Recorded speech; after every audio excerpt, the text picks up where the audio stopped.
Assalamualaikum warahmatullahi wabarakatuh. Perkenalkan, Bapak nama F. Suryadi, Sarjana Pendidikan, mengampu mata pelajaran Pendidikan Pancasila dan Kewarganegaraan di kelas 7. Kali ini kita akan masuk di bab 1, yaitu tentang proses perumusan dan penempatan Pancasila sebagai dasar negara. Ini dia KD-nya. Baik, di bab pertama ini ada 3 poin yang akan kita bahas. Yang pertama adalah proses perumusan Pancasila sebagai dasar negara. Dulu di masa akhir pendudukan Jepang di Indonesia, Jepang mengalami kemunduran di Perang Asia Timur Raya. Sehingga banyak desakan dari tokoh-tokoh pendiri negara di Indonesia untuk segera memproklamasikan kemerdekaan. Sehingga akhirnya disetujui oleh pemerintahan Jepang di Indonesia untuk memberikan kemerdekaan pada tanggal 7 September 1945.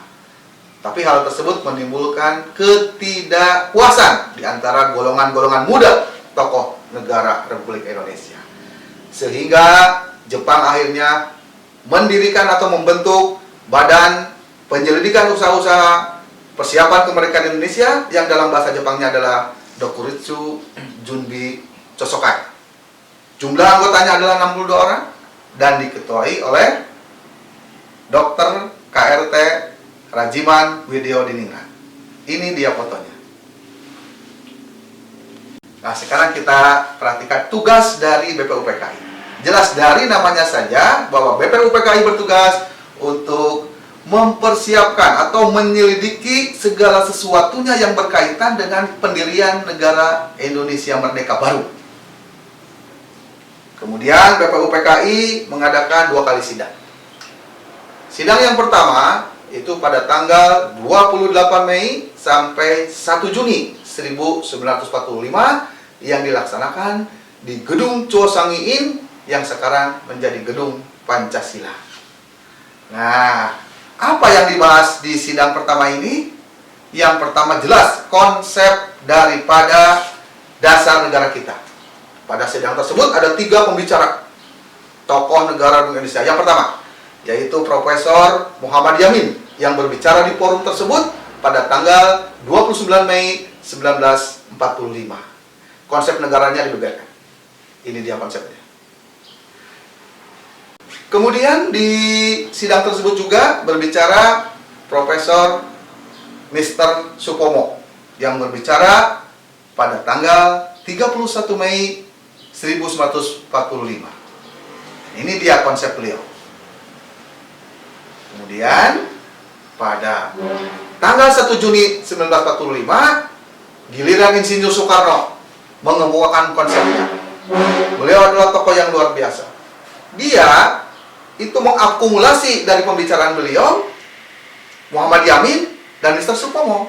Sehingga pada sidang tersebut diakuilah pendapat Soekarno menjadi konsep dasar negara kita. Ini dia konsepnya. Kemudian pada sidang tersebut juga dibentuk panitia kecil namanya Panitia 9 yang diketuai oleh Insinyur Soekarno.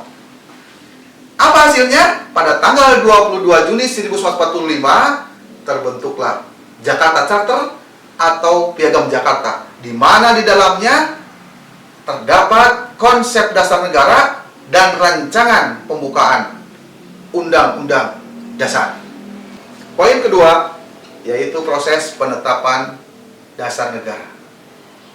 Setelah BPUPKI berhasil merumuskan konsep dasar negara pada tanggal 7 Agustus 1945, dibubarkanlah BPUPKI dan dibentuklah PPKI, Panitia Persiapan Kemerdekaan Indonesia, yang dalam bahasa Jepangnya adalah Dokuritsu Junbi Inkai.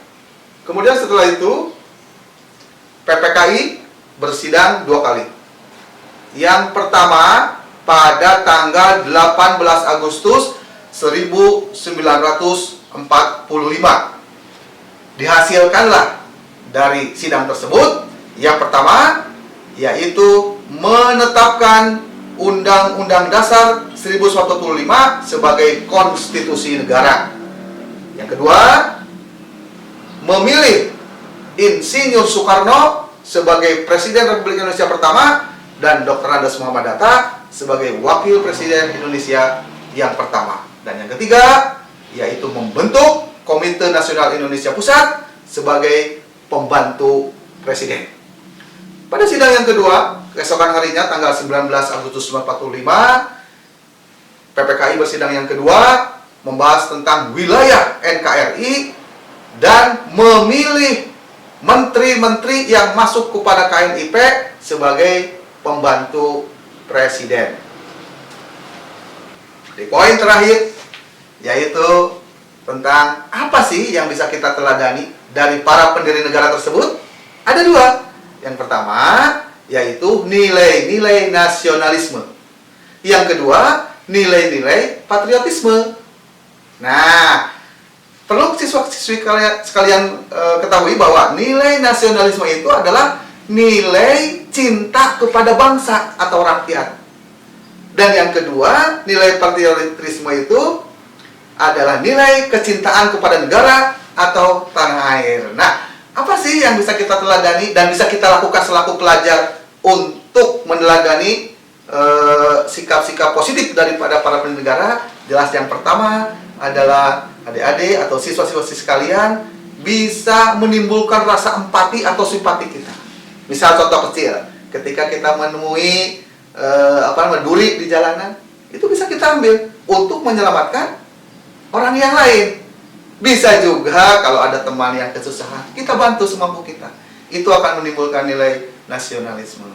Kalau nilai patriotisme, jelas siswa-siswa sekalian harus belajar dengan keras supaya menjadi pribadi-pribadi atau siswa-siswa yang memiliki nilai-nilai positif, nilai-nilai kebenaran. Karena Indonesia tidak terlalu membutuhkan orang pintar, tapi Indonesia memerlukan orang yang benar. Ya, itu barangkali untuk bab pertama ini. Nanti adik-adik bisa ditonton di e-learning barangkali, dan nanti Bapak akan sempurnakan itu. Terima kasih. Dan tapi jangan lupa protokol kesehatan tetap dijaga 5M.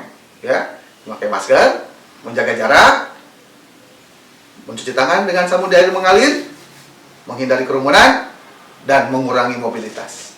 Terima kasih. Assalamualaikum warahmatullahi wabarakatuh.